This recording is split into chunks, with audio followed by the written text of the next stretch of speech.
नमस्कार मित्रों, मैं हूं उमंग श्रीवास्तव और आज हम इस वीडियो में बात करेंगे एसआईपी की। एसआईपी आप लोगों ने नाम सुना होगा, सिस्टमेटिक इन्वेस्टमेंट प्लान।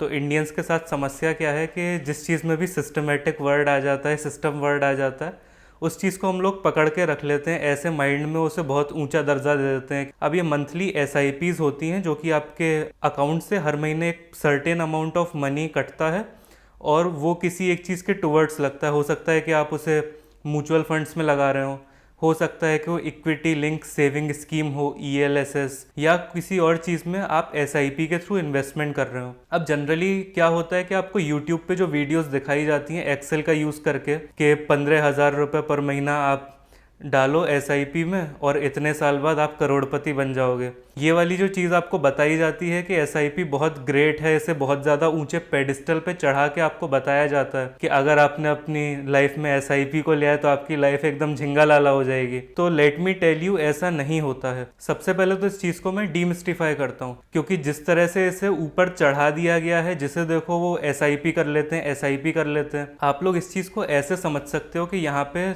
जितने भी लोग आपको ये एडवाइस दे रहे हैं उनमें से कोई भी अपने साथ उस क्रेडिबिलिटी को नहीं ला रहा। वो अमीर किसी और तरीके से हुए हैं और क्योंकि आप उस तरह से अमीर बन नहीं सकते, आपका स्किल्स उतना नहीं है, आपकी एक्सपर्टाइज उतनी नहीं है, आपकी नॉलेज उतनी नहीं है कि आप उस तरीके से पैसे कमा लो, तो वो आपको आपके ही लेवल पे आके आपके लेवल को और नीचे ले जाके वहां पे आपको ये समझाते हैं कि ये एसआईपी से आपकी लाइफ में वंडर हो सकता है, जबकि रियलिटी इसकी एकदम उल्टी है। एसआईपी से आप अमीर नहीं बन सकते, क्योंकि एसआईपी एक तरह से आप बचत कर रहे हो, उस बचत को आप इन्वेस्ट कर रहे हो और ये लोग आपको बताते हैं कि इन्वेस्टमेंट वो एक पॉइंट पे आके इतना बढ़ जाएगा कि उससे आप बहुत कुछ लाइफ में कर लोगे। और इसके ये लोग काउंटर भी देते हैं, जैसे बहुत सारी वीडियोस होती हैं SIP versus EMI, real estate आपको नहीं खरीदना चाहिए। वो सब आपके यानी कि ऑडियंस के नैरेटिव को सूट करता है। उनमें से मोस्ट ऑफ देम वो लोग होते हैं जिनकी इनकम एक सर्टेन रेंज में होती है, जो मैंने अपनी previous video 9 level model of society में बताया था। तो उसमें से वो लोग अपर मिडिल से लेके लोअर मिडिल वाले लोग होते हैं जो इन फैंटेसीज को जीना चाहते हैं। उन लोगों के एस्पिरेशंस और जो ड्रीम्स हैं, ये लोग उस चीज़ को एंटाइसमेंट के तौर पे आपको देते हैं, जबकि प्रैक्टिकलिटी में ये चीज़ वर्क नहीं करती। अब एसआईपी में लोगों के साथ प्रॉब्लम क्या है उनके माइंडसेट में, कि उन लोगों के पास इतना ज़्यादा पैसा तो है नहीं कि वो रियल एस्टेट खरीद पाए, क्योंकि मार्जिन मनी भी तो चाहिए रहता है उसमें। अगर 1 करोड़ का घर है तो 15% उसमें मोटा मोटा आपको मार्जिन मनी पे करना पड़ेगा। बाकी उसमें रजिस्ट्री के पैसे लगते हैं, बाकी का 85 लाख आपको लोन मिल जाएगा, उसकी आपको हर महीने ईएमआईज देनी पड़ेंगी। तो ये लोग क्या कहते हैं कि आप वो चीज़ तो करो ही मत, जबकि वो चीज़ आपको लॉन्ग टर्म में स्टेबिलिटी दे रही है। कभी भी कोई भी क्राइसिस आएगा तो आपके पास आपका घर तो रह जाएगा ना। ऐसा तो है नहीं कि आपका घर भी छीन लिया जाएगा, क्योंकि वर्स्ट केस सिनेरियो में अगर आपकी डेथ हो जाती है, उस केस में भी वो जो घर का लोन है उसका इंश्योरेंस होता है, जिसके कि पैसे आपको मिल सकते हैं, आपकी ईएमआई जो पूरी जा सकती है, आपकी फैमिली वहां पर रह सकती है। तो इस चीज़ को आपको long term point of view से समझना पड़ेगा। अब ये एसआईपी वाला गेम जनरली कौन खेलता है? एसआईपी वाला गेम वो लोग खेलते हैं जिनकी अभी अभी नौकरी स्टार्ट हुई है, जिन्हें बहुत ज़्यादा पैसे नहीं मिल रहे। कोई इंसान 30-35 या 50-60 हज़ार रुपये कमा रहा है, 60 हज़ार पकड़ देते हैं, 60 हज़ार वो कमा रहा है। अब अगर उसे एक घर खरीदना है, हमारे ख्वाब इतने ऊंचे होते हैं कि हमें अफोर्डेबल हाउसिंग में घर नहीं चाहिए, जो कि 30-35 लाख का आ जाता है। उसकी आपकी मंथली ईएमआई 30-35 हज़ार की बन जाएगी मोटी मोटी। जो अपर मिडिल क्लास है उनके पेरेंट्स वेल्दी हैं, ग्रेड 1 अधिकारी हो सकते हैं या किसी और ऊंची पोजीशन पे हो सकते हैं, तो उनका एस्पिरेशन लेवल तो लग्जूरियस अपार्टमेंट लेने का है, बट औकात की अफोर्डेबल हाउसिंग की है। तो इसलिए उन्हें यह लगता है कि इसमें हम ईएमआई वगैरह दे रहे हैं तो ईएमआई से हमारा नुकसान ही नुकसान हो रहा है। एसआईपी खेलते हैं और उससे हमारे ऊपर बोझ नहीं आएगा।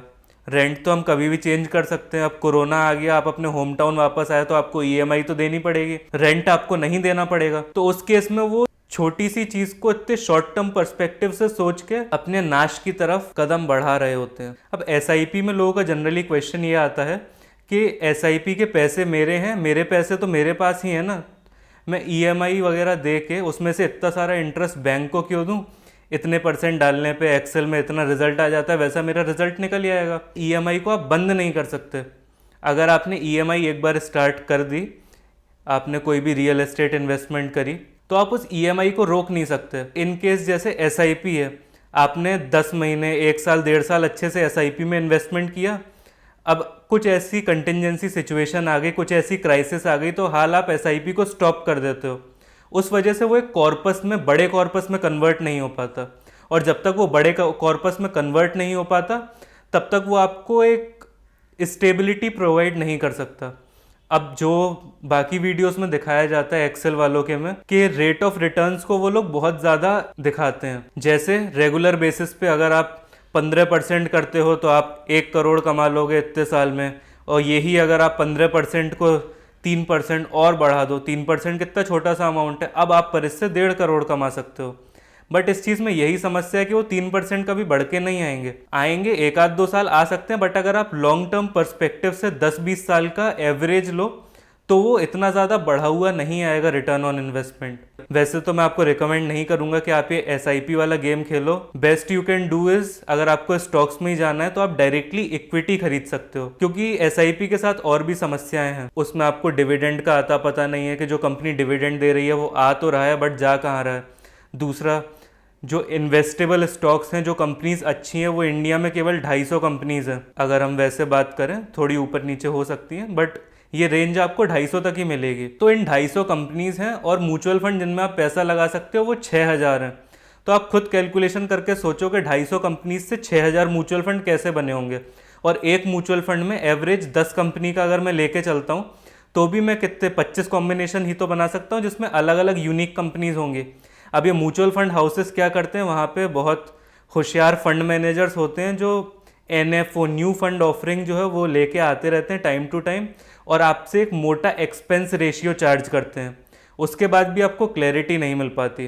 क्लैरिटी आपको इसलिए भी नहीं मिल पाती क्योंकि जिससे आपने ये समझा है, जो फाइनेंशियल एडवाइस लेने आप यूट्यूब पे आए हो, उस यूट्यूबर ने तो पहले से उनसे कोलैबोरेशन कर रखा है ना। उसके लिए तो वो एज अ ब्रांड डील है, जो वो इतने अलग अलग एसेट क्लासेस का प्रमोशन करता है। तो जब उसे उससे पैसा मिल रहा है तो उसका मोटिव आपको ये चीज़ समझा के सॉल्व नहीं हो रहा, आप इस चीज़ में कंफ्यूज हो जाओ, ये उसके लिए बेहतर है। मैं यहाँ पे कुछ आपको एसआईपी और म्यूचुअल फंड बेच नहीं रहा हूँ, तो मैं डायरेक्टली आपकी लाइफ में वैल्यू एडिशन कर रहा हूँ। बट उनकी लाइफ में वैल्यू एडिशन कैसे हो रही है कि आप उस वाले प्रोडक्ट को खरीद लो, इसलिए वहाँ से आपको जेन्युइन एडवाइस नहीं मिल सकती। अब आपने जैसे कि देखा कि इतने सारे म्यूचुअल फंड ने 6000 के करीब, तो आप खुद हिसाब लगा। अब आप इस चीज़ में भी आर्ग्यू करोगे कि नहीं, हम तो परफॉर्मेंस देख के लगाते हैं। काफ़ी बड़ी कंपनी है, ऐप है उनके, जैसे कॉइन एक ऐप है, उसमें आप उसका परफॉर्मेंस देख सकते हो, ग्रोथ पे देख सकते हो कि उसमें कितना % ग्रो कर रहा है वो वाला म्यूचुअल फंड। जो ऊपर जा रहा है उसमें मैं पैसा लगा दूंगा। कितना होशियार हूँ मैं तो। अब आप एक चीज़ मेरे कहने पे आज ट्राई करना, कोई भी ये वाला ऐप खोलना जिससे आप इन्वेस्टमेंट कर सकते हो, एसआईपी वाली, म्यूचुअल फंड वाली। ग्रो हो गया, कॉइन हो गया, इसमें जो टॉप पे म्यूचुअल फंड्स चल रहे हैं उनका आप स्क्रीनशॉट आज लेके रख लेना। यूट्यूब पे मैं आपको ये बता रहा हूँ एकदम कि मेरी बात की कितनी क्रेडिबिलिटी है। अब इसी चीज़ का जो स्क्रीनशॉट है ये आपको हर महीने लेते जाना है। तो इसमें आप ट्रेंड क्या नोटिस करोगे कि जो टॉप पे कंपनी रहती हैं, जैसे हो सकता है कोई एक्सिस बैंक का म्यूचुअल फंड हो, किसी और बैंक का म्यूचुअल फंड हो, किसी प्राइवेट उसका ब्लू चिप स्टॉक्स का म्यूचुअल फंड उन लोगों ने बना रखा हो, तो ऊपर वही सेट ऑफ कंपनी दिखती हैं और आप लोग उसे पूरा पढ़ते नहीं हो। जैसे आप में से बहुत सारे लोगों की जनरली आदत ये होती है कि वीडियो का थंबनेल देखा, नीचे टाइटल तक नहीं पढ़ा और उसी थंबनेल से एंटाइस होके वीडियो देखने आ गए।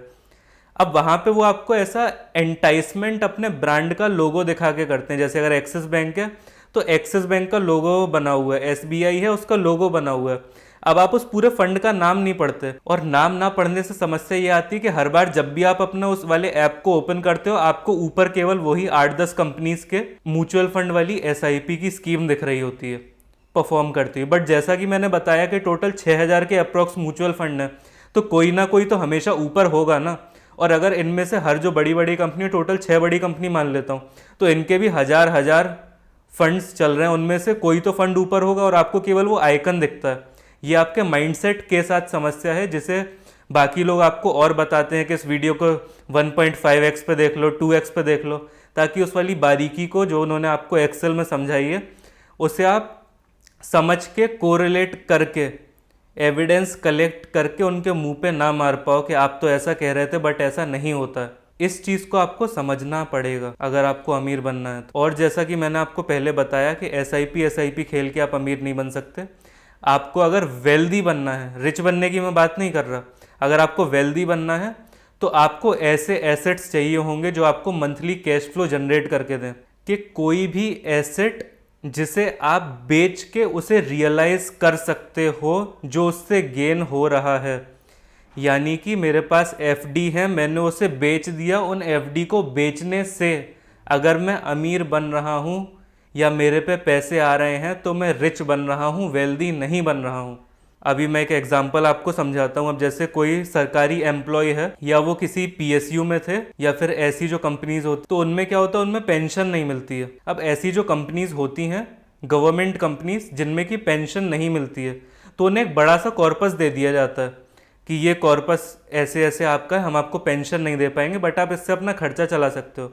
अब किसी इंसान ने क्या किया कि वो जब नौकरी कर रहा तब तो बहुत अमीर था, अब उन्होंने एफडीज बनवा ली और उसे डेट फंड में डाल दिया या उससे इक्विटी खरीद ली उन स्टॉक्स की जो आपको डिविडेंड नहीं देते हैं। तो हम मोटा मोटा इधर जो एग्जांपल लेते हैं केवल एफडी तक ही सीमित रखते हैं, क्योंकि वो वाली जो पुरानी जनरेशन है वो यूजुअली एफडी कराती है। तो वो जो उन्होंने एफडी बनवाई है, उस एफडी को वो तोड़वाएंगे तब वो अमीर बनेंगे। तो यही समस्या है कि वो उस पैसे को खर्च ही नहीं कर पाएंगे, क्योंकि एक बार में उन्हें दिखेगा कि 25 लाख की एफडी है, ये मेरी टूट गई, मेरे पे 4 एफडी थी, अभी मुझे पता नहीं मैं कितने साल जिंदा रहूंगा, तब तक ये मेरी एक एक करके एफडी टूटती जाएंगी, फिर मैं क्या करूंगा। ये समस्या आती है, इसलिए वो लोग खर्चा अच्छे से नहीं कर पाते। वो लोग पार्सिमोनियस होकर अपनी जिंदगी जीना स्टार्ट कर देते हैं। और अगर इसी की जगह उन्होंने कुछ ऐसे एसेट्स में पैसा लगाया होता, जैसे कि कोई स्टॉक है जिसका डिविडेंड आता है, कोई रियल एस्टेट प्रॉपर्टी है जो हर महीने उन्हें 30,000 रुपये किराया देती है, तो उस कैश फ्लो से उनका खर्चा चलता रहता और जो पैसा